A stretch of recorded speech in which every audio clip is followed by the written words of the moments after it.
Alors nous continuons donc à grimper. Sur la droite, vous pouvez apercevoir les ruines du château du Bézu, qui est donc de ce côté là, avec quelques vaches, on va dire, dans les prés.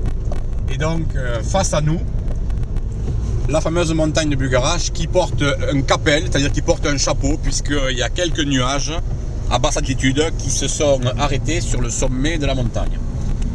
Que peut-on dire du Bugarache? On pourrait dire beaucoup de choses du Bugarache. La première des choses que l'on peut dire du Bugarache, c'est que cette montagne, les roches qui sont dessus sont les plus anciennes. Les roches qui sont dessous sont les plus récentes. En fait, il s'agit d'un bouleversement géologique qui a fait que cette montagne, effectivement, a des particularités géologiques assez singulières, puisque normalement, les roches les plus anciennes devraient se trouver à la base et les plus jeunes en hauteur. Et bien non, c'est l'inverse. Les anciennes sont en hauteur, on peut les voir, et les plus jeunes sont en dessous. Alors, que dire de cette montagne? 1230 mètres d'altitude, un certain nombre de points d'accès, notamment au col du Linas, où vous avez un chemin de grande randonnée qui permet donc de rejoindre le sommet et qui permet de redescendre du côté de Campo et du côté de Camp-sur-la-Glie. Vous avez également d'autres chemins qui permettent d'accéder à cette montagne. Nous allons d'ailleurs dans quelques instants nous rapprocher d'un de ces chemins, on va dire, un peu plus pentus. Et c'est à partir de là que je vous expliquerai un certain nombre de choses. Alors, en préalable à tout ça, il faut peut-être vous expliquer que, comme je l'ai dit, il n'y a aucun lien entre le 21 décembre 2012 et le calendrier Maya, avec sa fin de cycle, son apocalypse, sa révélation, et la montagne de Bugarache. D'où est partie cette histoire? Eh bien, cette histoire, elle est partie, malheureusement, comme souvent actuellement, d'Internet. En effet, il y a quelques années, 3-4 ans, on a commencé à voir sur Internet des sites et des interventions qui expliquaient que cette montagne était une montagne sacrée, qu'elle recelait des choses fantastiques et qu'il y allait y avoir en 2012, en fin 2012, un certain nombre d'éléments qui allaient être révélés à propos de cette montagne.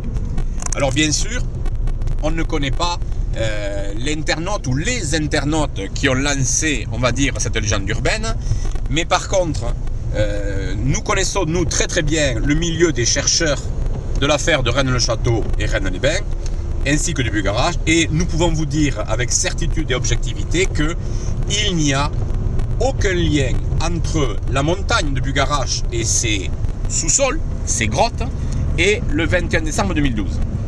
Le problème, c'est que ce que cache la montagne, il y a certains groupuscules, français ou étrangers, qui connaissent ce secret. En effet, le Bugarache est truffé de grottes immenses, qui descendent à très grande profondeur, et ces grottes abritent un certain nombre d'objets archéologiques, et voire même peut-être abriteraient un certain nombre d'objets fantastiques. Ces grottes et ce qu'elles contiennent, c'est tout l'enjeu de la région. C'est-à-dire qu'en fait, un certain nombre de personnes très haut placées, très bien informées, savent parfaitement que la montagne recèle des choses fantastiques et aimeraient bien pouvoir s'en emparer. Seulement, pour s'en emparer, il va falloir créer les conditions. En France, on ne peut pas, comme cela, faire des recherches, ouvrir des grottes, dégager des chemins, sans que les gens s'interrogent sur ce que l'on peut faire. Donc il a fallu lancer une opération de désinformation, ce qu'on appelle une légende urbaine, de façon à la fois jeter le discrédit sur la montagne, jeter le discrédit sur les chercheurs, et surtout essayer de se faire une place pour pouvoir fouiller.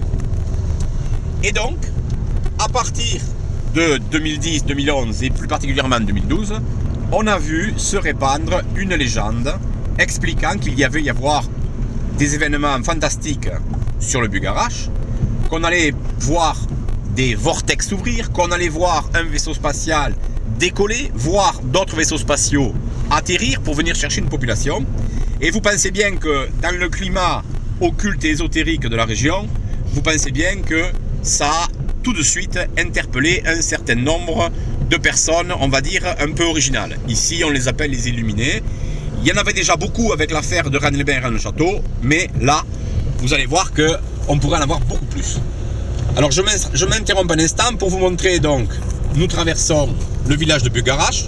Il est 13h06.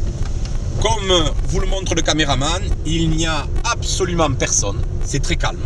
Il n'y a pas plus de voitures que d'habitude. Pour le moment, il n'y a pas de force de l'ordre puisque les forces de l'ordre fermeront les lieux à partir du 19 décembre, donc dans quelques jours. Et pour le moment, donc, on circule normalement et comme vous pouvez le voir, il n'y a pas grand monde. Enfin si au bout de la route, il y a certainement 3-4 touristes là qui sont en train de discuter. Mais rien de plus qu'un village en hiver.